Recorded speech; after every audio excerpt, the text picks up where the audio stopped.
épisode de notre série Advice Inside, avec nous le directeur général d'Advice, Olivier Gentier. Bonjour Jean-François. Bonjour Olivier. Alors, on a parlé de plein de sujets au cours de cette série.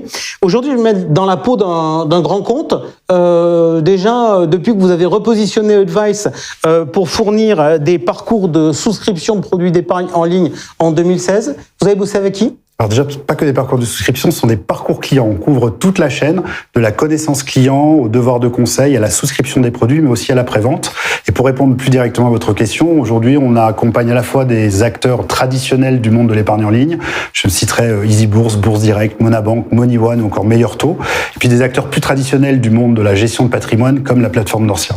Alors, on va regarder l'offre et on va regarder le coût de l'offre. Aujourd'hui, le besoin du grand compte, c'est quoi? Parce que le grand compte, souvent, il est déjà un peu équipé. Alors, il l'est ou il l'est pas. On peut arriver avec une offre clé en main, où on va équiper le grand compte, je dirais, sur toute la chaîne, et sur toutes les connexions aussi qu'il est nécessaire d'avoir avec un certain nombre d'outils, comme par exemple un outil CRM, un outil d'emailing, ou des services de signature électronique, comme on peut effectivement venir consommer des services qui existent déjà chez le grand compte. Ça peut être le cas, par exemple, sur signature électronique. La signature électronique, c'est souvent c'est tout le temps des prestations externes. Par contre, c'est un vrai sujet, parce que ça a été souvent vu comme le Graal de la digitalisation, alors que ce n'est qu'un tout petit bout, peut-être la plus facile à appréhender, mais c'est qu'un tout petit bout du sujet. Et la signature électronique, il y a à la fois celle que va décider d'utiliser le distributeur, comme celle que va décider ou que va imposer l'assureur, par exemple, qui est de l'autre côté de la chaîne. Et l'idée, c'est de pouvoir connecter l'ensemble de ce monde, l'ensemble de cet écosystème. Alors, connecter cet écosystème, personnaliser aussi, parce que grand compte... La connexion, c'est plus pour le côté technique. La personnalisation, c'est beaucoup plus pour le côté déjà plus marketing, conformité, commercial. Effectivement, l'ensemble de nos offres sont des offres en marque blanche, hautement personnalisables. En fait, chez Advice, c'est très simple. On a découpé en modules l'ensemble des différents parcours.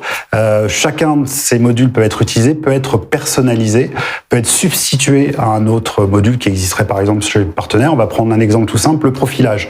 Le fameux questionnaire qu'on retrouve un petit peu partout, des 15-20 questions qu'on va poser à un client pour essayer de déterminer son profil investisseur. On peut avoir des modèles un petit peu à l'ancienne, fameux questionnaire Marie-Claire, comme je l'appelle, où vous posez quelques questions, on va scorer votre profil, comme des parcours beaucoup plus élaborés qui reposent par exemple sur la finance comportementale ou encore sur le biais cognitif. Juste, la logique du parcours client, on s'adresse à qui? On s'adresse au client final, ou puisqu'on parle de grand compte, est-ce qu'on s'adresse au conseiller du client final? Alors là, pareil, il y a un ADN très fort chez Advice, c'est qu'on travaille toujours en miroir, parce que de toute façon, à tout moment, on a un client final et un conseiller. Peu importe celui qui est le leader sur le parcours, est-ce que c'est dans le cadre d'une offre dans un courtier en ligne, le client qui va tout faire et le conseiller qui va être là pour l'assister ou le rassurer, parce qu'on a souvent des points de rupture dans un parcours. Quand vous arrivez sur une page où on vous présente le produit adapté à vos objectifs et ce qu'on vous recommande en termes d'investissement, vous pouvez avoir des questions, vous avez souvent besoin de rassurance, de confiance,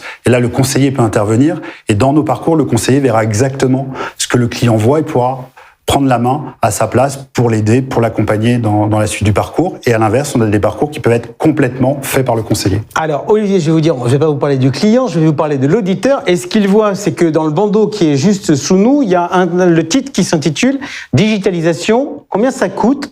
Combien ça rapporte ?» Alors, j'avais commencé par le « combien ça coûte ?» Vous ne m'avez pas encore répondu, donc je vous repose la question.